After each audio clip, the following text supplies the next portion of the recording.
Kwai aux membres du peuple Wabanaki qui nous écoutent. Salut, je me présente Louis-Philippe Renaud. Je sais pas pour vous, mais moi, j'aime la vie.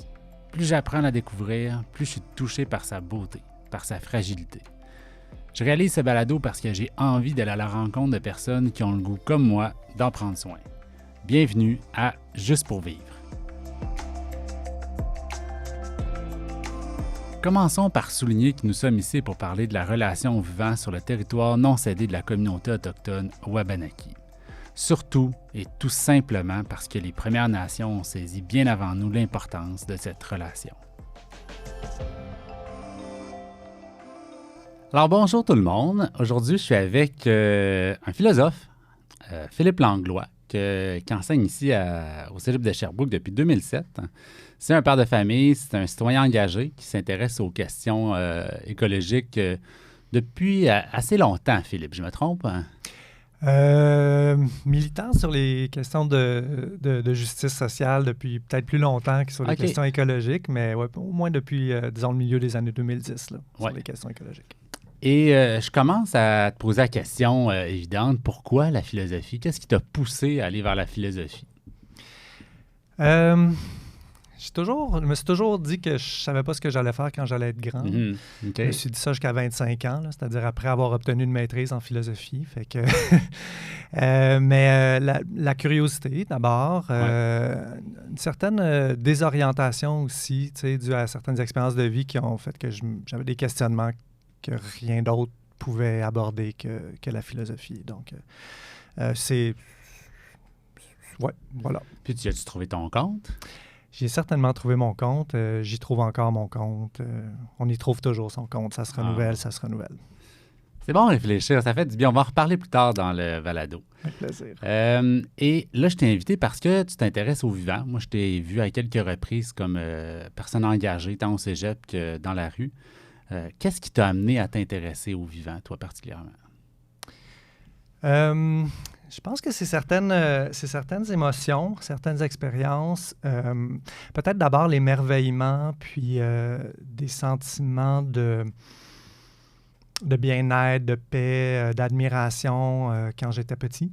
Okay. Donc, dans certaines expériences en nature, par exemple, tous les enfants vivent une forme d'émerveillement quand ils observent les insectes, des abeilles, quand ils vivent dans la forêt pour un temps, pour les vacances, tout ça.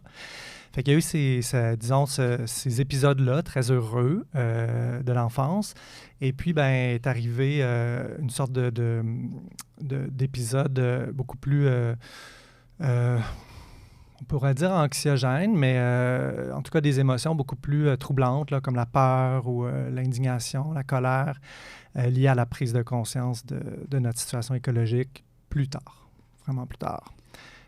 Alors, on peut dire que tu étais quelqu'un, un enfant, en tout cas, très connecté à la nature, très sensible. Oui, mais qui la prenait pour acquise, comme une bonne partie de notre population, puis une bonne partie de notre société, en tout cas, prend encore pour acquise pour acquis les services, les bienfaits que nous apporte la nature. Mais en prenant conscience que tout ça était en train de disparaître, que la nature hospitalière, que la nature amie que j'avais connue dans mon enfance allait se transformer fort probablement en nature beaucoup plus hostile, beaucoup plus difficile, beaucoup plus sévère. Ça a été un choc, je te dirais, mais beaucoup plus tard, là, dans la trentaine. Je pense qu'on doit avoir à peu près le même âge, là. T'as l'air de moi. C'est ça. On a un peu plus grand. Moi, j'aurais aimé ça, moi, avoir accès au dictionnaire des écomotions quand ça a commencé. Je sais pas toi, mais je me sentais déphasé et démuni. Tu sais, moi, ça a été le sommet de Johannesburg, là, en 2003, je pense, 2002, 2003. Je lisais le reportage du Devoir. Là, j'en vivais des deuils, comme, tu sais, mais... Je me sentais mal, déshabilité, on aurait dit, à vivre ça. Oui, il y a de l'impuissance. Il y a un mot pour parler de ça, la solastalgie. Espèce de grande tristesse qu'on peut ressentir à l'idée qu'on va perdre quelque chose d'une très, très grande valeur. Puis cette tristesse-là s'est mêlée au début avec de la peur. Pour moi, ça a été les premiers articles dans des quotidiens que je lisais là, sur la 6e extinction de masse. Ça m'a vraiment alerté. Je me suis dit, qu'est-ce que c'est ça, cette affaire-là? C'est comme fou. Ensuite, ça a été la crise des abeilles aussi, tous les biocides néonicotinoïdes, la complaisance de Santé Canada là-dessus. Et puis oui, cette tristesse-là, c'est une émotion sur laquelle moi j'aime beaucoup travailler avec les étudiants, avec mes étudiantes et mes étudiantes. Mais c'est une émotion qui est un peu un refuge pour moi. À chaque fois que je me reconnecte à ce deuil de perdre le vivant, je me sens au plus proche je me sens fidèle à quelque chose de sacré, je te dirais. Puis on est vraiment peut-être on est à une époque où la tristesse, c'est l'émotion qui nous donne un accès le plus simple, puis le plus vrai à quelque chose de sacré, en tout cas en relation avec la nature. Si tu n'étais pas triste, à ce moment-là, est-ce que tu serais vivant? Dans le sens, est-ce que si c'est notre émotion de tristesse qui est là, qui est présent et qu'on la refoule, est-ce que quelque part, il y a quelque chose qu'on tue même de vivant en nous? C'est sûr qu'on s'endurcit dans une société, en tout cas moi c'est mon sentiment, dans une société qui nous emporte dans un rythme qui nous empêche peut-être de penser au vivant, de nous préoccuper de cette partie-là de nous qui tient à cette communauté d'appartenance, qui tient à cette identité, de pouvoir... Parce que pour moi, le vivant, c'est ça, c'est une partie de moi que je suis en train de perdre. Mm-hmm. C'est une communauté d'appartenance. C'est une communauté qui est ce qui rend la vie belle, tu sais. C'est pas un autre, le vivant, c'est moi, puis c'est moi qui fais partie du vivant, tu sais. Ah ouais. Donc, de perdre ce contact-là, oui, c'est s'aliéner une partie de nous-mêmes, je pense. Puis il y a beaucoup de choses dans notre quotidien qui nous imposent de ne pas penser à ça tout le temps parce qu'on mourrait de tristesse. Mais oui, c'est ça. Merci. C'est rare, je l'entends, ça, Philippe. C'est gentil de nous offrir ça. Oui, vraiment. Mais on peut aller plus loin parce qu'il y en a beaucoup des émotions autour de la crise environnementale. On entend beaucoup parler d'éco-anxiété. Moi, je travaille avec des jeunes adultes qui ont un grand besoin d'expression, un grand besoin de reconnaissance d'émotions écologiques. Mais il y a aussi de la colère, il y a aussi de l'indignation, il y a de l'émerveillement, il y a de l'amour. C'est un mélange qui peut ou non être orienté d'une manière qui engage à l'action, qui engage au respect de la nature, du vivant, ouais. Ou qui, au contraire, nous amène dans des pistes d'autoprotection comme l'indifférence, le cynisme,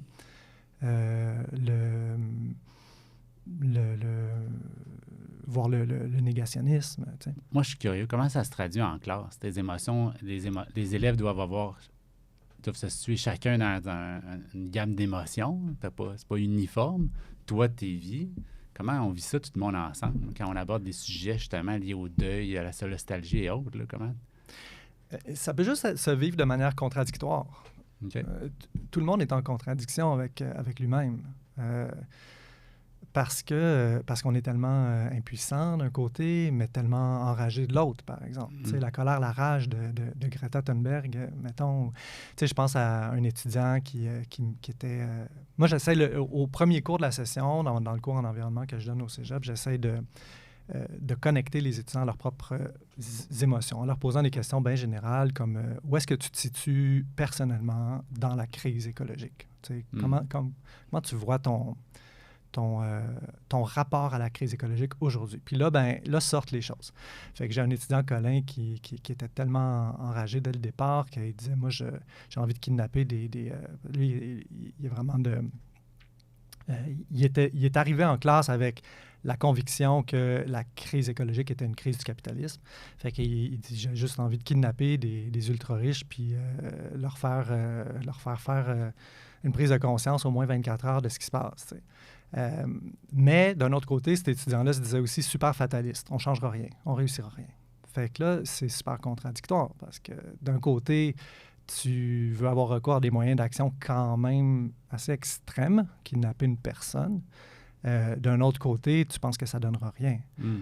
Fait que c'est de ramener ces contradictions-là, dans le fond, dans la conscience des étudiants, puis de les amener à voir, OK, c'est quoi le portrait, c'est quoi les connaissances, la compréhension de la crise qu'on peut développer.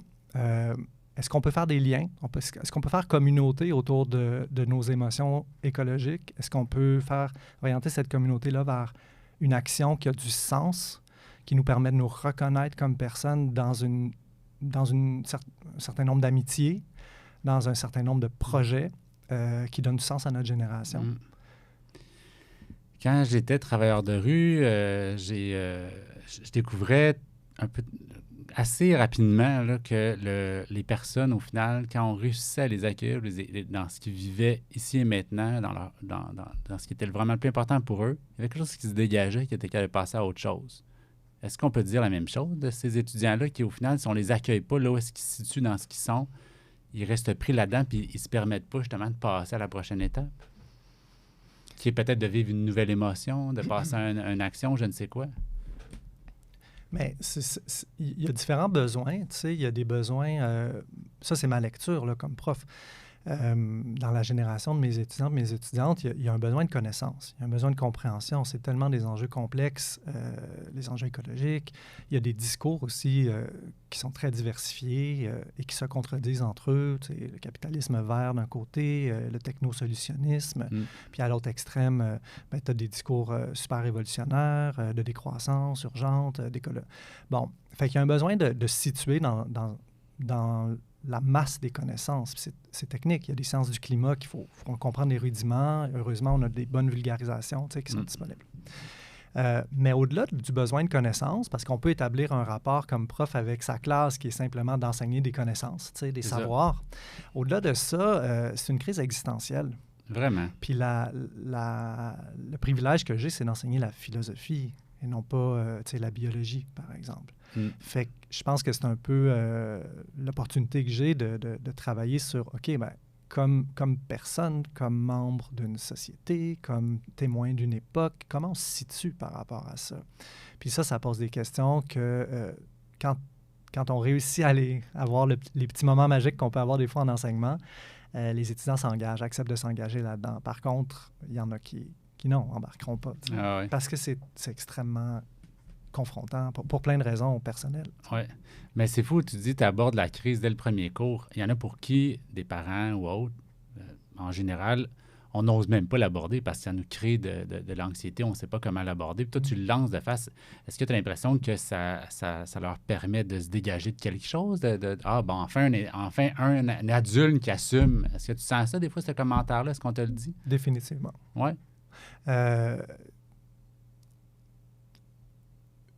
Un nombre important de mes groupes, la dernière fois où j'ai donné le cours, un nombre important d'étudiants et d'étudiantes revenaient en classe en disant à chaque semaine, je capote. Parce qu'à chaque semaine, on vient ici, on parle de ça. Je sors, je m'en vais en reparler avec mes amis, avec mes parents à table, puis les gens sont comme pas vraiment mobilisés, sont indifférents, ou peut-être même j'ai l'impression que je les dérange parce que j'amène des questions trop graves au souper. Fait que les gens, les étudiants constatent cette espèce d'écart entre l'espace de la classe puis l'espace social, où ils affirment, ils disent à quel point c'est précieux d'avoir un espace où on peut comme vraiment librement parler de ces choses-là, comme ton podcast. Hey, c'est magnifique. Je suis content. Je m'attendais pas à entendre tout ça quand tu m'en as parlé. Puis eux, mettons, si tu nous parlais de tout ce qu'eux amènent en classe, dans qu'est-ce qu'eux ont envie d'emmener ou que tu rencontres souvent comme propos, comme tu parlais du jeune qui amenait ses émotions. C'est quelque chose qui revient souvent comme... Plusieurs se sont radicalisés dans le cours. Donc, il y a peut-être une mauvaise presse à l'écologisme aujourd'hui, au sens où il y a une confrontation, il y a une contradiction frontale entre les impératifs, disons, de conservation, les impératifs d'atténuation puis de mitigation des émissions de gaz à effet de serre, par exemple, et d'autre part, les impératifs économiques là, de croissance. Puis tous les étudiants la connaissent, l'ont entendu au moins être nommé, cette contradiction-là, mais ils ne savent pas quoi en faire parce que l'espace pour en discuter n'existe pas, puis l'espace pour la réfléchir n'existe pas. Attends, on ne vit pas dans une démocratie? Je suis un peu cynique, là, je m'excuse. Là. Mais c'est un tabou. C'est encore un tabou. Dans certains cercles, dans nos chambres d'écho, peut-être de gens qui sont allés à l'université, peut-être que ça ne l'est pas, mais c'est encore un tabou de nommer la crise écologique comme étant une crise du modèle de production, de la civilisation, mettons, on peut dire thermo-industrielle ou du capitalisme fossile. Puis les étudiants et les étudiantes, quand on ouvre les valves, puis, je les laisse librement explorer. Choisis-toi un essai que tu vas lire puis tu vas présenter à la classe à un moment donné au milieu de la session.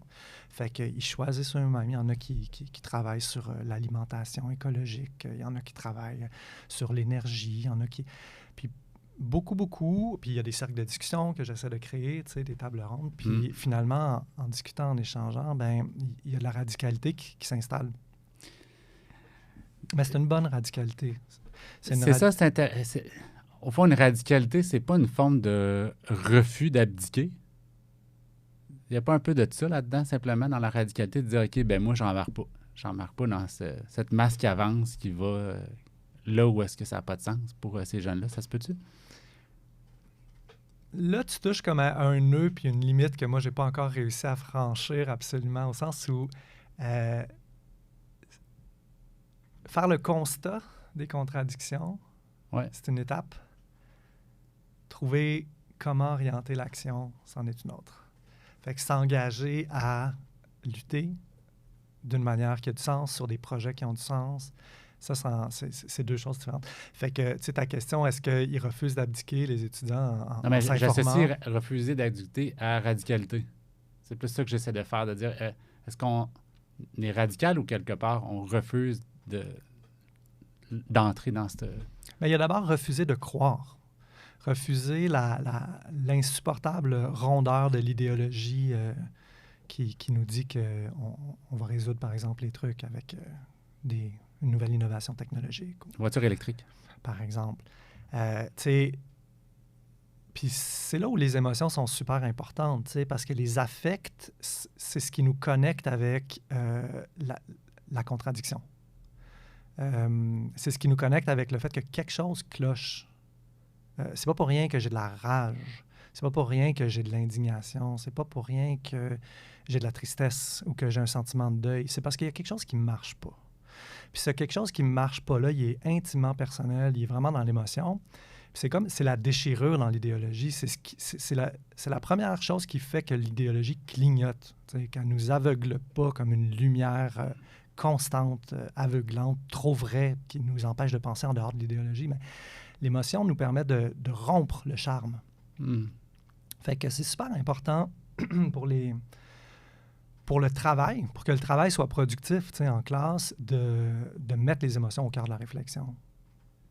J'aimerais ça, juste, je vais en profiter pleinement, contradiction, des émotions contradictoires.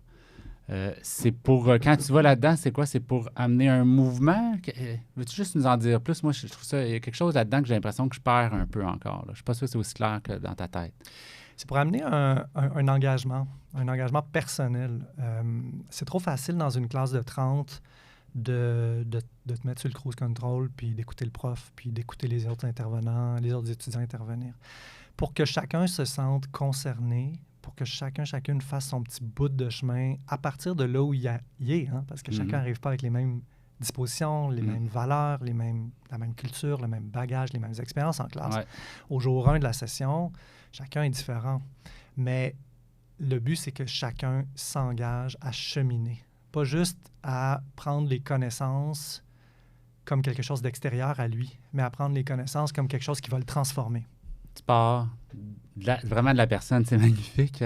Mais c'est parce que je fais le pari que sur ce sujet-là, il y a un besoin de transformation. Puis à date, mon expérience m'a donné raison. Sur les questions écologiques, c'est trop grave, ça habite cette génération-là. C'est le combat de leur génération. Des gens qui sont nés après 2000, disons. Ouais.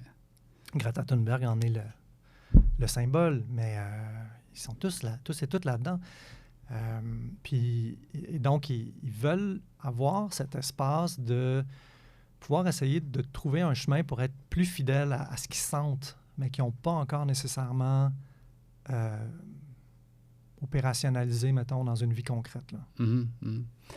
Je lisais un article récemment où est-ce qu'il y avait une chroniqueuse qui disait, au final, est-ce qu'on est face à un monde politique qui est soit ignorant, parce que les solutions, généralement, climatiques, de la biodiversité, que ce soit le GIEC ou l'IPBEC, là, ils ont donné pas mal toutes les solutions. Les solutions sont sur la table. Alors, ou nos gouvernements ne le savent pas, ou quelque part, il y a beaucoup de mauvaise foi. Je vais prendre l'exemple de la voiture électrique. Dans, je pense que c'est 24 heures, il y a eu un article là-dessus, justement. Dans le journal Pivot, hier. Je ne sais pas si tu l'as vu, il y avait un article qui disait à quel point que c'est une lubie. Penser que la voiture électrique est la solution à réduire les gaz à effet de serre, ça ne fonctionne pas. Si tu fais juste électrifier les transports des États-Unis, de tous les Américains, je veux dire, tu vas mobiliser l'ensemble des ressources par X années. Il y a quelque chose de déconnecté du réel. Alors, quand tu es étudiant, que tu vois qu'il y a cette espèce de ou d'ignorance ou de mauvaise foi-là, il y a quelque chose qui doit être adressé, non? Parce que sinon, ça crée du cynisme, ça crée je ne sais quoi, mais ça crée de la rage. En tout cas, moi, personnellement, ça me fait vivre la rage. J'essaie de trouver des chemins pour passer, mais c'est pas évident. Mais il y a un besoin de dépasser ce cynisme-là, ça c'est sûr. Il y a des fausses solutions, mais c'est pas tout le monde qui adhère d'emblée à l'idée que c'est des fausses solutions. Les gens y croient, je pense, à divers degrés, ils y croient authentiquement. Sauf qu'il y a moyen d'essayer justement d'en faire un objet de discussion. Puis après ça, comme prof, tu as une position particulière, surtout quand tu arrives avec des convictions, des engagements militants. Ouais. C'est délicat parce que tu peux susciter deux types de réactions. Une réaction d'identification. Tu as des étudiants qui veulent être comme toi. Qui veulent être comme toi ou qui sont d'accord avec toi puis sont tellement contents d'entendre enfin quelqu'un d'adulte avancer sur leurs intuitions. Ou soit la réaction inverse qui peut aller de je me désengage, je me coupe pour me protéger, pour pas que cet adulte-là m'endoctrine avec ses folies, à carrément l'hostilité, une certaine réaction. Une stratégie pour essayer de désamorcer cette dynamique-là, c'est de faire en sorte que le groupe trouve par lui-même dans des interactions entre eux, entre égaux, entre des pairs, des chemins d'échange, d'argumentation. Par exemple, sur la voiture électrique, si tu les mets en discussion dans un groupe de 4, qu'il ait chacun un essai, certains sur l'aménagement urbain, un autre sur les enjeux d'énergie, l'autre sur la technologie verte, puis l'autre sur, le post-capitalisme, les 4 ensemble vont échanger des arguments qui vont les amener, veut pas, à créer des liens d'amitié et à remettre en question, au moins à douter de leur propre biais. Oui. Je voyais que tu sortais de ton livre. As-tu envie de nous partager un petit quelque chose? J'essaie de le rattacher à... C'est parce que hier soir, avant de me coucher, je lisais un petit livre d'Andreas Malm qui évoque le fait que, je vais le lire, 44 personnes en 2017, officiellement, dans les registres officiels dans le monde, ont hérité de plus d'1 milliard de dollars chacune pour une somme totale de 189 milliards. Et, en contrepartie, les 4 plus gros fonds de financement pour l'adaptation aux effets des changements climatiques dans le monde ont approuvé des projets, toujours en 2017, qui s'élèvent à 2,78 milliards seulement. Autrement dit, il y a 44 personnes dans le monde qui ont empoché sans rien faire 68 fois plus que l'ensemble des victimes des catastrophes climatiques dans le monde. Fait que, on parlait de contradiction tantôt. Ça, c'est pas une contradiction, c'est une contradiction factuelle. Que 44 personnes possèdent 68 fois plus que toutes les victimes des changements climatiques dans le monde pour s'adapter puis pour survivre, c'est une contradiction parce que le moindrement qu'on accorde de l'importance à l'égalité, à l'idéal d'égalité, c'est une contradiction.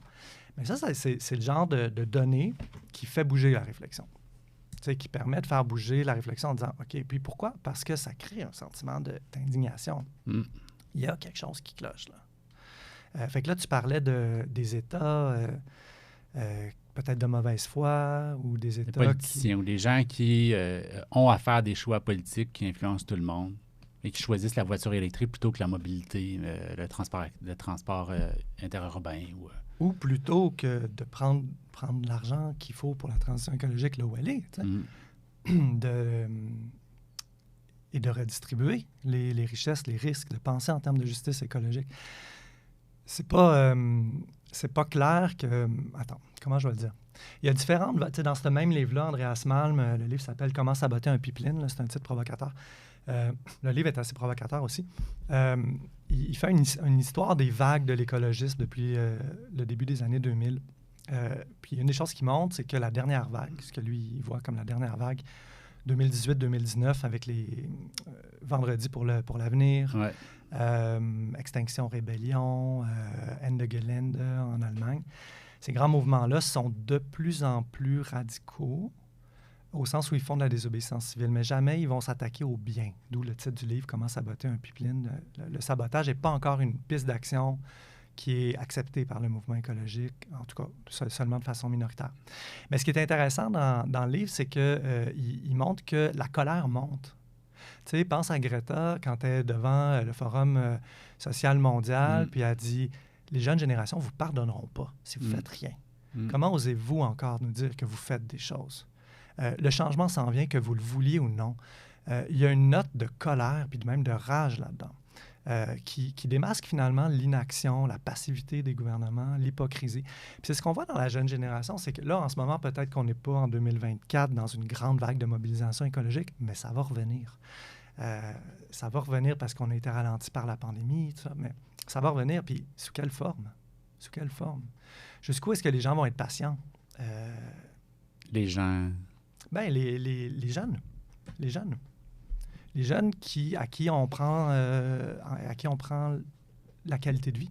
Oui. Et de l'autre côté, on a la GRC, je ne sais pas si tu l'as vu il y a 2-3 semaines, un document qui a été sorti par des médias qui alertait le gouvernement, qui disait qu'il faut absolument, de manière prioritaire, financer de manière importante tous les services de sécurité au Canada, dont la GRC, parce que les bouleversements climatiques, les enjeux mondiaux qui sont en train de s'opérer, tant au niveau des conflits avec la Russie et autres, va faire en sorte que l'instabilité risque de plus en plus nous coûter cher en termes de paix sociale, etc. Alors, on n'est pas fou de penser ça va arriver. C'est vraiment arrivé. Puis nos grandes instances comme la GRC le prédisent même. C'est pas pour rien. Alors, c'est quoi cette espèce de nuage-là qui nous embourbe là, pour pas qu'on le voit?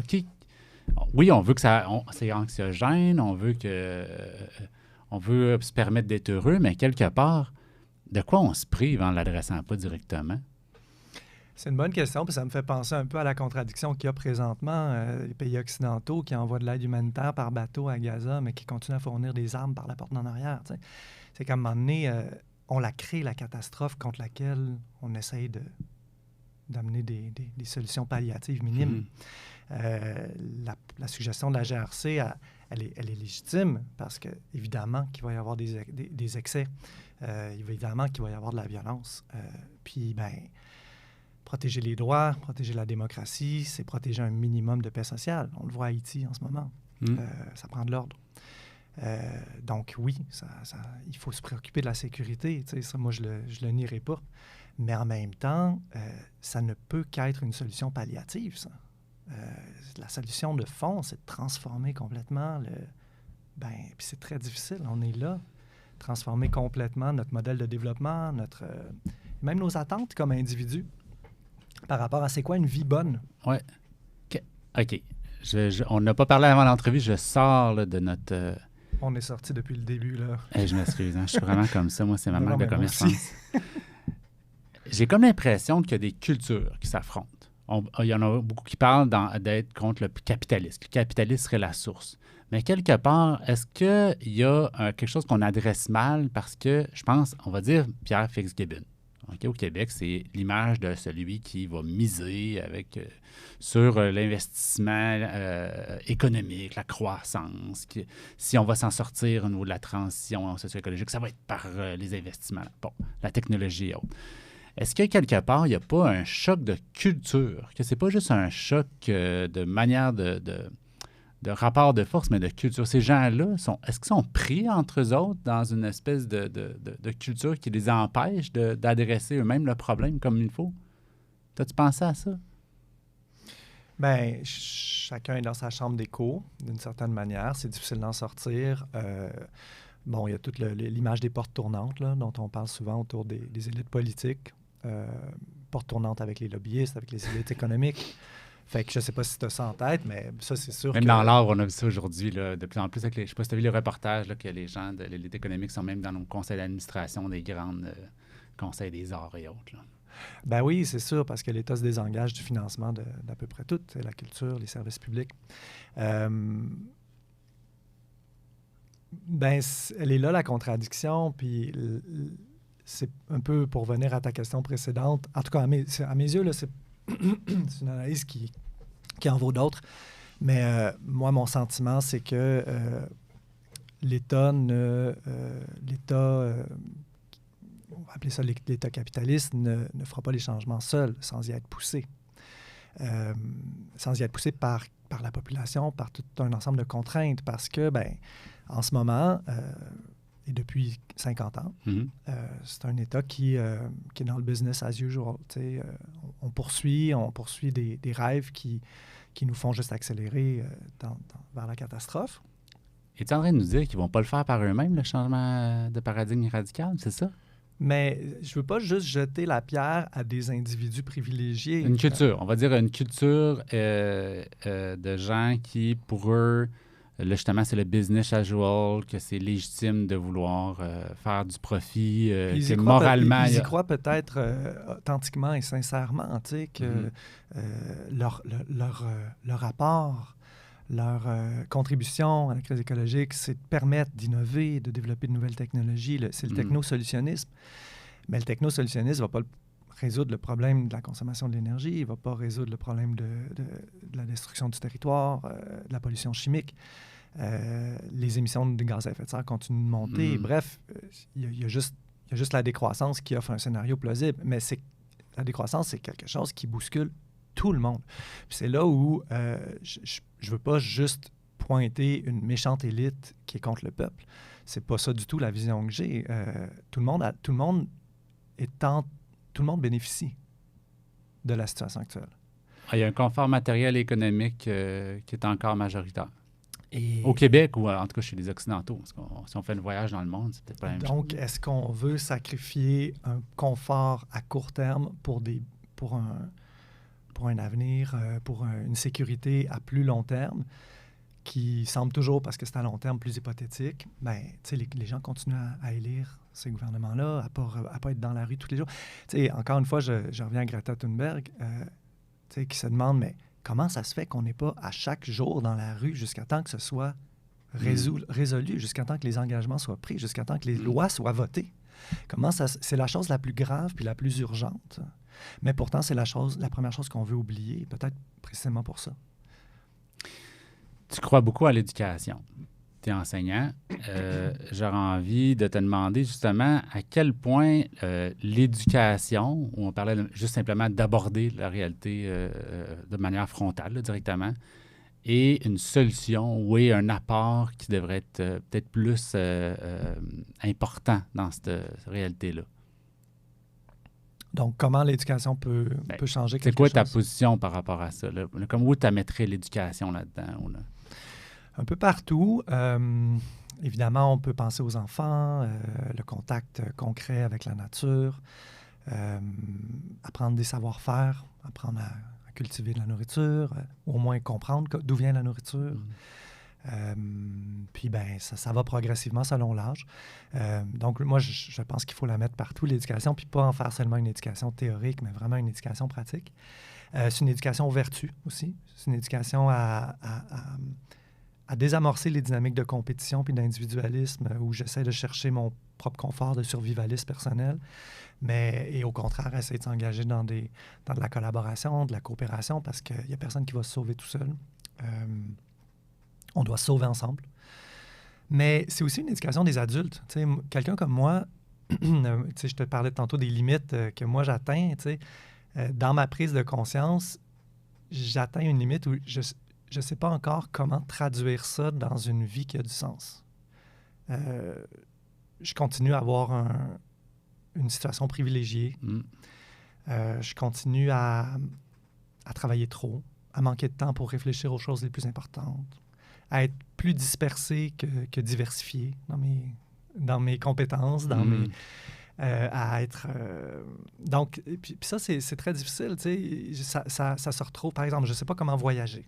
Moi, le voyage m'a structuré dans ma vie. Ça a été fondamental pour moi de faire le tour du monde, d'aller rencontrer des cultures, j'ai appris d'autres langues. C'est une forme d'éducation, même. C'est une forme d'éducation. Mais aujourd'hui, je considère que j'ai plus le budget carbone pour faire ça. J'ai plus le droit. Fait que comment est-ce que je peux réinventer ma façon de voyager? C'est une question de riche, là. C'est une question de privilégié. Oui et non. En tout cas. Mais c'est une question au moins que la classe moyenne et aisée, jusqu'à aisée, peut se poser. Mais j'ai des gens dans mon entourage, les vacances, ils n'en ont pas tant que ça. Puis s'ils ont du temps, ils n'ont pas d'argent pour aller bien loin. Fait que, mais tout ça, comment réinventer sa vie, c'est une limite. C'est quelque chose de... Donc, l'éducation, c'est aussi ça. C'est de proposer aux adultes qui n'ont pas je veux dire, entre 1000 guillemets, la chance d'être nés dans les préoccupations écologiques, qu'ils ont comme connues plus tard dans leur vie. D'apprendre ensemble à vivre autrement. Des modèles de vie qui sont pas énergivores, qui sont plus locaux, qui sont plus relationnels que matériels. J'ai comme envie de... Quand tu parles, j'ai comme l'image de tes 4 étudiants que tu as fait 4 livres, t'as fait lire 4 livres différents puis qui jasent ensemble dedans. C'est pas un peu la même chose qu'on aurait besoin de faire en société aussi, qui est peu là. C'est beaucoup les médias qui alimentent l'espace public, nos médias sociaux, à la limite, qui sont très peu personnels, en fait, Il n'y a pas cette espèce de besoin de rencontre réelle, humaine, qui nous manque pour en arriver à cette volonté de vivre ensemble. C'est certain, puis c'est pour ça que les tenants de la décroissance parlent de réduction du temps de travail, par exemple. C'est une des mesures fortes qui pourrait nous faire avancer, jumelée avec une offre réelle d'éducation aux adultes, une offre médiatique, une offre culturelle qui nous permet de réfléchir ensemble, le théâtre, l'art, tout ça, le cinéma. Il y en a beaucoup qui se fait déjà, tu sais, mais avoir le temps d'aller les voir, avoir le temps d'en discuter ensuite avec nos proches, avoir le temps de s'occuper de nos proches, d'être en contact quotidien avec la vulnérabilité. Parce que c'est ça le vivant aujourd'hui, c'est de la vulnérabilité.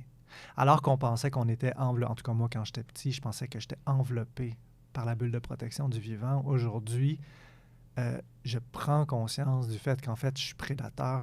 Je dis l'humanité est en position de force, de domination de façon importante par rapport à une grosse partie du vivant. Puis dans le vivant, on peut inclure du non-vivant, là, je veux dire, les cycles hydrologiques, les cycles du carbone, de l'azote, tout ça, c'est du non-vivant, mais c'est nécessaire aux vivants, aux communautés, aux écosystèmes. Donc oui, c'est ça, avoir du temps pour réinventer nos vies. Mais là, on travaille, on est encore dans une course un peu productiviste. Puis c'est ça que peut-être, c'est par là qu'il faudrait changer. Parce qu'on fait face à énormément d'accélération, là.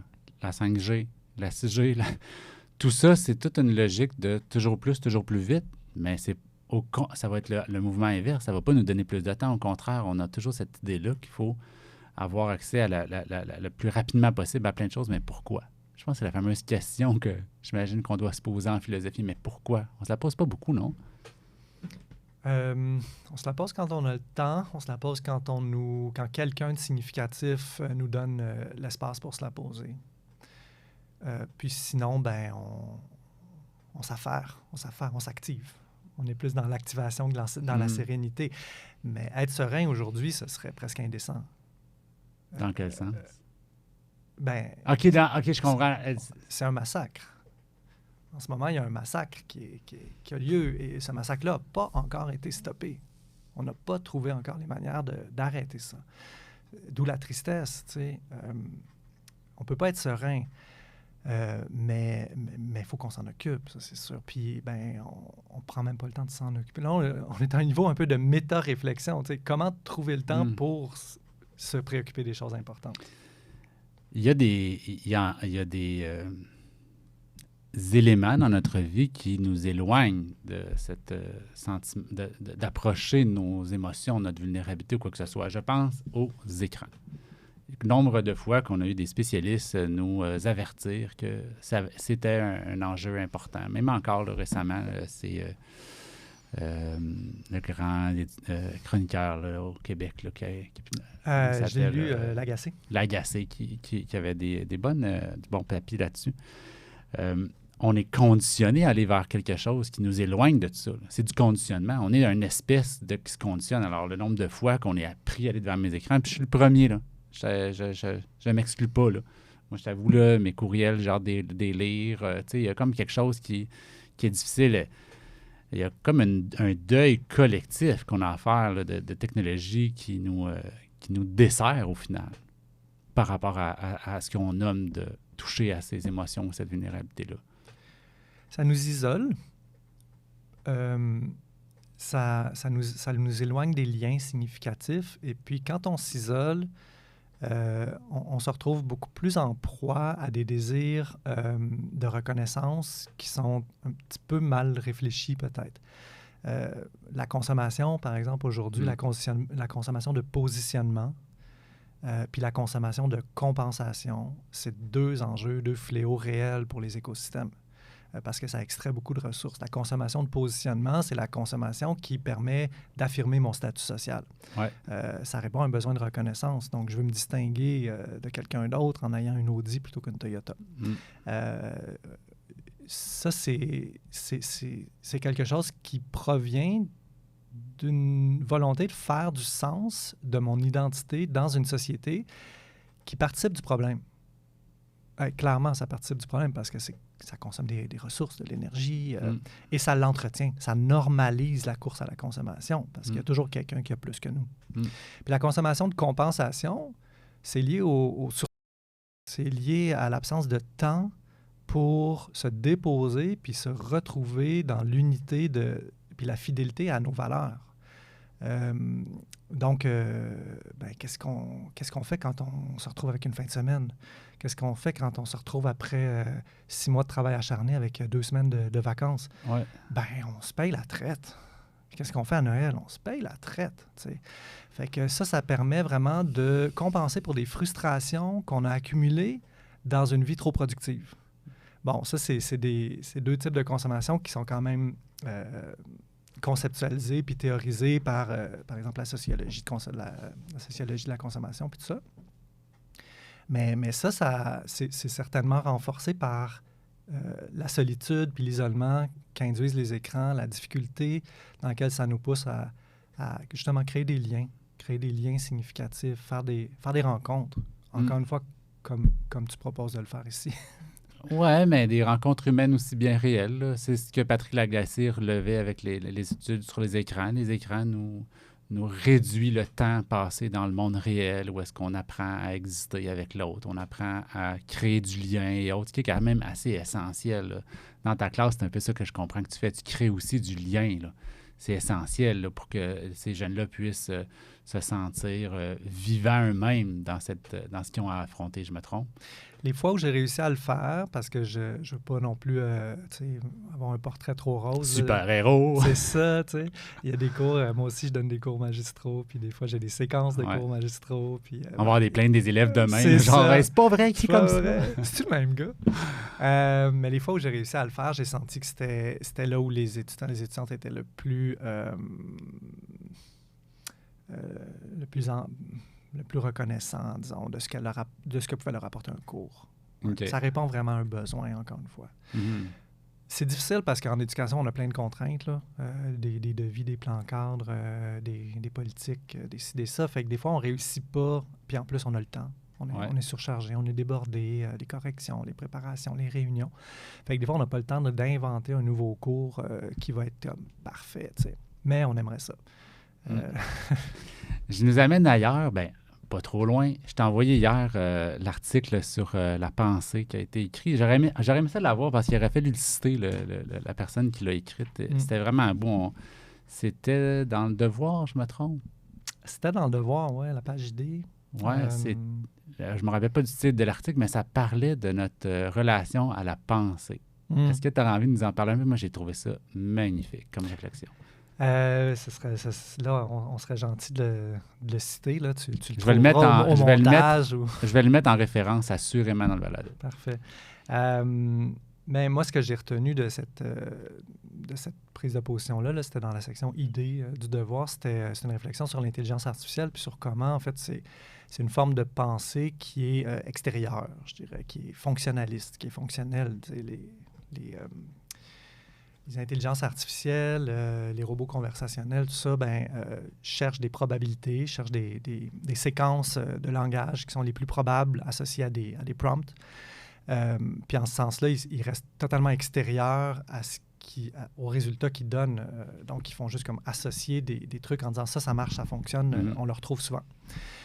Puis l'auteur opposait à cette forme de pensée-là une forme de pensée qui était plus, il disait, le poids. Il citait Alain, il disait, juger, c'est peser. Hein, c'est peser. Puis je trouve que c'est très juste, ce qu'il dit, de dire que penser, c'est peser, c'est-à-dire c'est donner un certain poids, une certaine chaleur.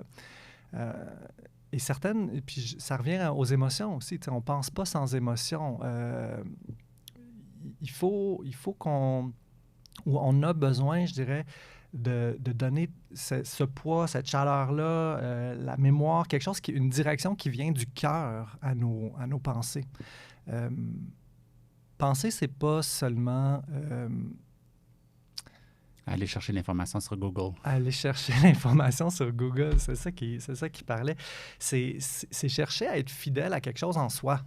En soi-même, à quelque chose qui cherche. Puis ce quelque chose-là, c'est un affect. Ça part d'un affect. L'affect qui fait qu'on clignote tout à coup. Il y a un vide, il y a un manque, il y a un négatif. Hein. Hegel dit que la pensée procède du négatif, c'est-à-dire de la compréhension que quelque chose ne marche pas dans l'objet, dans l'objet que je pense. L'objet est contradictoire en lui-même. Et c'est ma tâche comme personne qui pense d'essayer de résoudre cette contradiction-là, de réconcilier le monde avec lui-même, en fait. Puis penser, moi je le crois, ça procède d'un profond désir de réconcilier le monde avec lui-même parce qu'en faisant ça, on se réconcilie nous-mêmes avec le monde, tu sais. Fait que oui, on a besoin de nos affects, on a besoin de donner de la chaleur, on a besoin de mettre en jeu des expériences, une mémoire subjective. Je parlais avec ma copine récemment du fait que la mémoire crée complètement des faux souvenirs.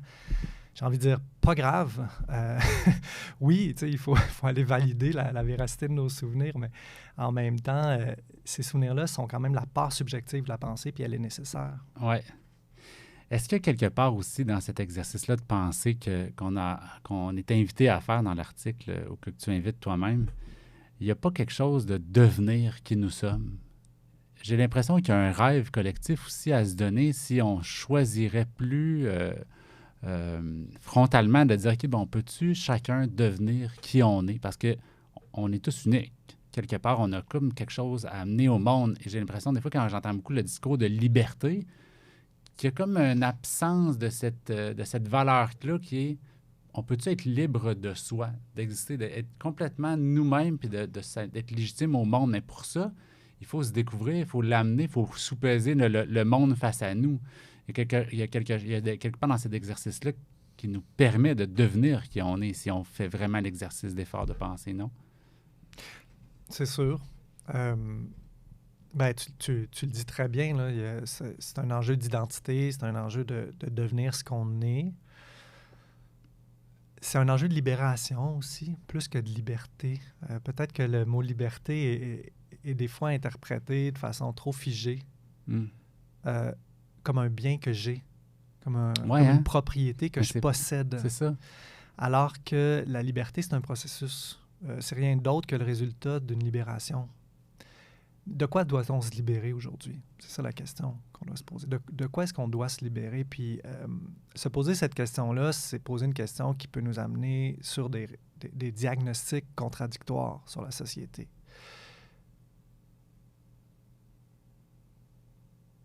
J'allais dire, j'allais aller vers le caractère très divisé, des fois des débats publics. On le voit plus aux États-Unis qu'ici, mais même ici, on le voit quand on s'intéresse un petit peu justement au cercle d'extrême droite, à différents groupes. Je ne sais pas quelle réponse donner à ça, par contre. L'espace démocratique, l'espace d'échange, de délibération rationnelle est super important. Mais au-delà de ça, une certaine... Je vais y aller avec quelque chose dans mon cours sur les États-Unis avec la magnifique Karine Prémont qui m'a enseigné, que j'ai vraiment, vraiment, vraiment beaucoup apprécié. Elle parlait de la polarisation, puis elle nous invitait à lire des documents, à écouter des... Moi, ce que ça m'a amené comme réflexion, c'est au final, être libre sans l'autre, c'est un piège. Parce que si on se fige dans des systèmes de pensée qui nous ferment aux autres, il y a une absence de compromis chez l'autre. Fait que la liberté, on la piège parce qu'elle n'inclut plus les autres. Elle reste entre nous. Et ça devient très violent comme rapport social au monde. Et ça, je trouve qu'il y a une forme d'indésirable. C'est indésirable. Fait que, est-ce qu'on est vraiment libre si on affirme pleinement qui on est, si ça l'exclut complètement les autres? Parce qu'au final, on aboutit dans quel type de monde? Mais on le voit en ce moment à Gaza.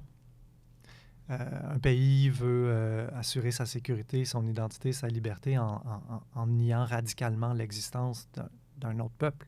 Mm. Mais ça, c'est faux. C'est faux parce que Hegel ça peut paraître complètement grotesque de citer Hegel après ce que je viens de dire, mais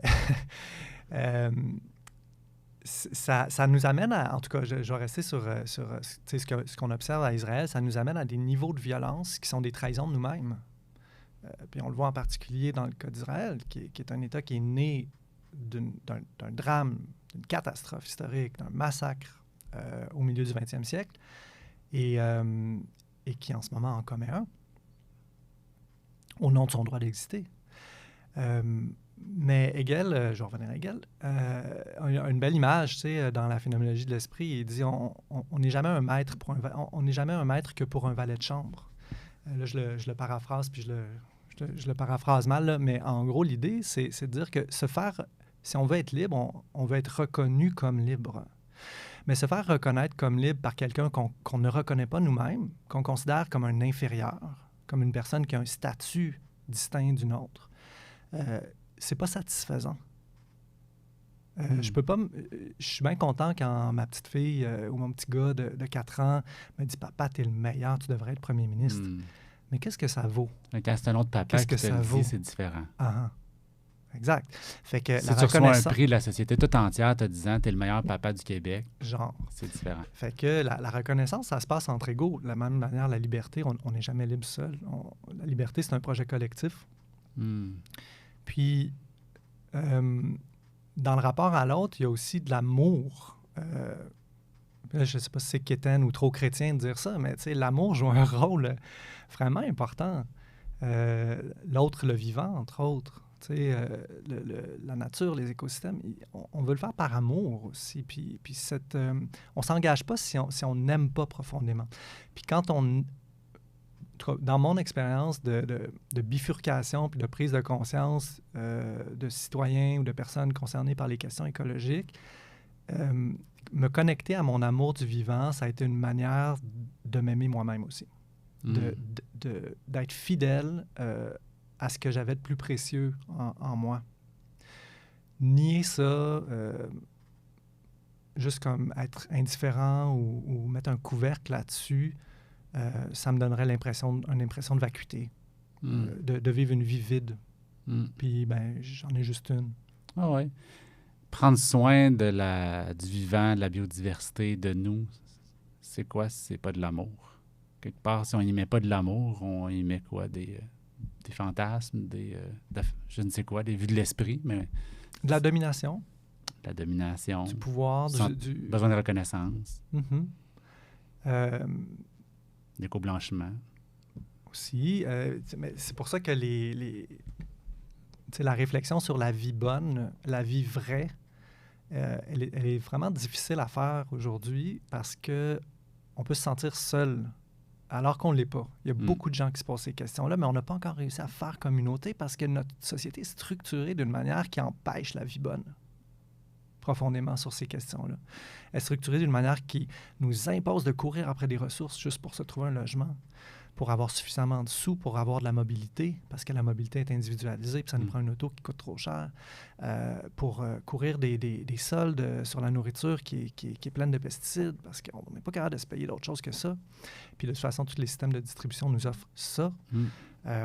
Fait que la société est structurée d'une manière qui est contradictoire avec des idéaux de vie bonne sur le plan écologique. Ben, le capitalisme, je voyais la racine du mot, c'est l'individu, c'est donner le pouvoir à l'individu d'aller chercher, de générer du capital. Puis dans l'individualisme, j'ai de la misère à coller ce que tu dis là comme vie bonne. Donc, si chacun voit le monde de manière très individualiste, ça doit être difficile d'avoir une volonté de vie bonne pour tous et toutes, je me trompe? Oui et non. On peut penser qu'il y a différents degrés d'individualisme. Tu sais, la société démocratique est fondée sur le respect des droits des individus, mais elle ne s'en satisfait pas. Il y a aussi des droits créances. Un individualisme de chacun pour soi. Un individualisme où est-ce que j'ai pas à vivre un inconfort intérieur de morale si quelque part c'est dans mes droits de faire ce que j'ai à faire, que je peux devenir qui j'ai à devenir, tant que je respecte les normes, les lois. À la limite, il y en a qui ne le font pas, là. Mais cette espèce d'individualisme très fermé de l'autre. Sauf que quand les droits d'une majorité de la population sont rendus impossibles par l'absence de solidarité entre les individus, c'est là où on dépasse peut-être, en tout cas, une partie de l'individualisme, puis on va vers des droits plus collectifs, des droits qui nous demandent de développer ensemble des institutions qui travaillent pour le bien commun. Fait que l'individualisme n'a pas nécessairement le dernier mot si on s'attache de manière plus importante à la démocratie qu'à l'individualisme. Parce qu'ultimement, si on n'a pas de démocratie, qui est un régime qui est fondé sur un idéal d'égalité, si on ne la cultive plus, la démocratie, qui va vraiment bénéficier de son individualisme? Puis qui va en souffrir? Il y aura des gagnants, il y aura des perdants, puis il y aura beaucoup plus de perdants et de perdantes que de gagnants. Est-ce que tu t'inquiètes pour notre démocratie? Est-ce que tu y donnes... Certainement. Qu'est-ce que tu y mettrais un petit peu là, pour la rendre plus vivante?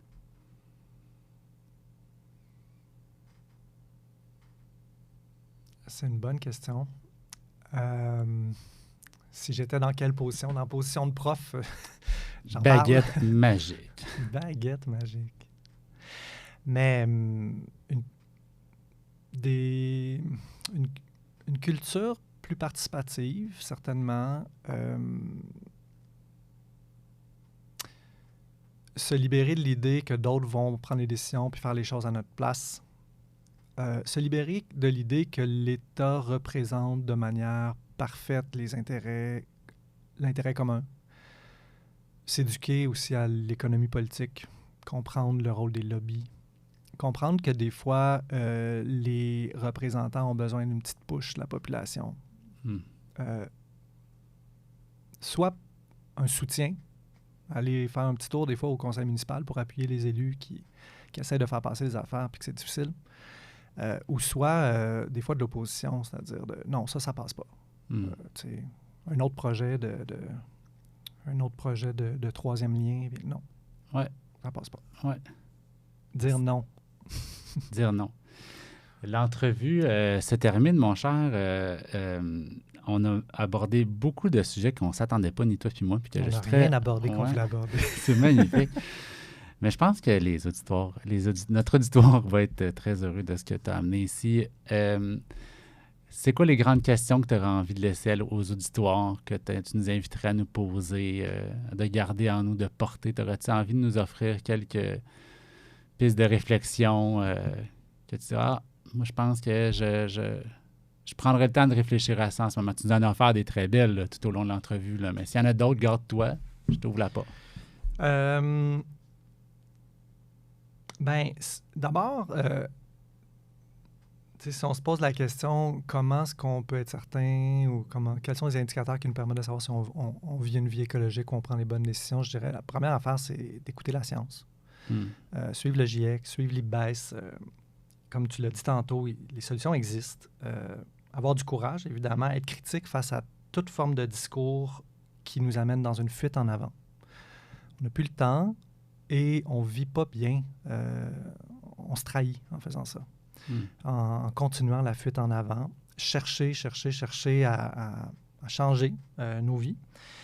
Se connecter aux autres, développer des liens, être connecté à son amour, à l'amour du vivant, à l'amour de soi, à l'amour des autres. Prendre soin. Hey, merci Philippe. C'est vraiment magnifique. Je te remercie beaucoup pour le temps que tu nous as accordé. Merci beaucoup de l'invitation. À la prochaine.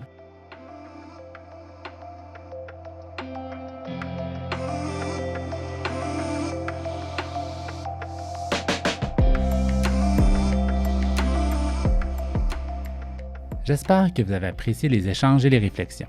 Il me ferait vraiment plaisir de recevoir vos commentaires et suggestions pour que je puisse améliorer la qualité du balado. Vous pouvez me les communiquer via la page Facebook Juste pour vivre, mon LinkedIn ou sur Instagram. Profitez-en pour partager les entrevues que vous avez aimées et restez à l'affût. Une 20aine d'épisodes sera mise en onde d'ici la fin de l'été. À bientôt!